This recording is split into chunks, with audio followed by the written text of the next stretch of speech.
ഫൈനലിലെ അവസാന over 16 run വേണ്ടപ്പോൾ മിന്നുന്ന ഫോമിൽ നിൽക്കുന്ന മില്ലറിനെ ഓവറിലെ ആദ്യ പന്തിൽ സൂര്യകുമാറിന്റെ കയ്യിലെത്തിച്ചു. ബാക്കി ബോളിൽ 7 റണ്ണ് മാത്രം വിട്ടുകൊടുത്ത് 11 വർഷത്തിനിടയിൽ മേജർ ട്രോഫിയൊന്നുമില്ല എന്ന പരിഹാസ പേരിൽ നിന്നും ഇന്ത്യയെ കരകയറ്റിയവൻ ഹാർദിക് പാണ്ഡ്യ. മാസങ്ങൾക്ക് മുമ്പ് IPLൽ മോശ പ്രകടനത്തിന്റെ പേരിൽ കൂകി വിളിച്ച ആരാധകരെ കൊണ്ട് കൈയടിപ്പിച്ചാണ് ഹാർദിക് പാണ്ഡ്യയുടെ ഹീറോയിസം. ഈ കഴിഞ്ഞ 2024 IPL സീസൺ മുംബൈ ഇന്ത്യൻസിന്റെ ക്യാപ്റ്റനായി സ്ഥാനമേറ്റെടുത്ത മുതൽ സ്വന്തം ആരാധകർ തന്നെ അദ്ദേഹത്തെ നാണം കെടുത്തി വിട്ടിരുന്നു.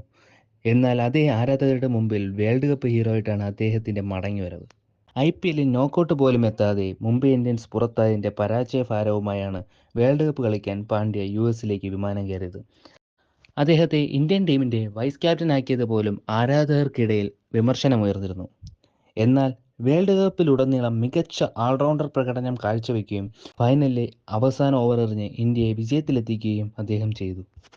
ഈ വേൾഡ് കപ്പിൽ 8 മത്സരങ്ങളിൽ നിന്നും 144 റണ്ണും 11 വിക്കറ്റുമാണ് അദ്ദേഹത്തിന്റെ സമ്പാദ്യം.